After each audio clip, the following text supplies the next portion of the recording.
വെളിച്ചെണ്ണയുടെ വില കുതിച്ചുയരുന്നതോടെ മോഷണവും വ്യാപകമാവുകയാണ്. കഴിഞ്ഞ ദിവസം ആലുവയിലെ ഒരു കടയിൽ 30 കുപ്പി വെളിച്ചെണ്ണയാണ് മോഷണം പോയത്. വെളിച്ചെണ്ണയുടെ വില കുതിച്ചുയരുമ്പോഴാണ് ആലുവയിലെ 30 ലിറ്റർ വെളിച്ചെണ്ണ മോഷണം. ആലുവ തോട്ടമുക്കത്തുള്ള പഴം പച്ചക്കറി വ്യാപാര സ്ഥാപനത്തിൽ നിന്നാണ് കള്ളൻ വെളിച്ചെണ്ണ കുപ്പികൾ ചാക്കിലാക്കി കൊണ്ടുപോയത്.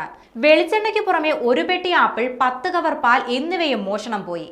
മോഷണത്തിന്റെ CCTV ദൃശ്യങ്ങൾ ഇപ്പോൾ സമൂഹ മാധ്യമങ്ങളിൽ പ്രചരിക്കുന്നുണ്ട്. കടയുടെ പിൻഭാഗം കുഴിച്ച് കടയിൽ കയറാനായിരുന്നു മോഷ്ടാവ് ആദ്യം ശ്രമിച്ചത്. ഇത് പരാജയപ്പെട്ടതോടെ പൂട്ട് തല്ലിപ്പൊളിച്ച് കടയ്ക്കുള്ളിൽ കയറി. പിന്നീട് റാക്കിൽ സൂക്ഷിച്ചിരുന്ന സോഫ്റ്റ് ഡ്രിങ്ക്സിൽ നിന്നും ഒരെണ്ണം എടുത്തു കുടിച്ചു.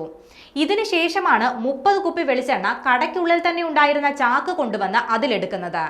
വെളിച്ചെണ്ണ ചാക്കിലാക്കി കഴിഞ്ഞപ്പോഴാണ് 10 കവർ പാല് കൂടി എടുക്കാൻ കള്ളൻ തീരുമാനിക്കുന്നത്. ഇതിനു പുറമെ കടയ്ക്കുള്ളിൽ ഉണ്ടായിരുന്ന ഒരു പെട്ടി ആപ്പിളും കൊണ്ടാണ് കള്ളൻ സ്ഥലം വിടുന്നത്. സംഭവത്തിൽ കടയുടമയുടെ പരാതി ഇതുവരെ ലഭിച്ചിട്ടില്ലെന്നാണ് ആലുവ പോലീസ് പറയുന്നത്. വിവരങ്ങൾ മാധ്യമങ്ങളിലൂടെ പുറത്തു വന്നതോടെ പോലീസ് അന്വേഷണവും ആരംഭിച്ചിട്ടുണ്ട്.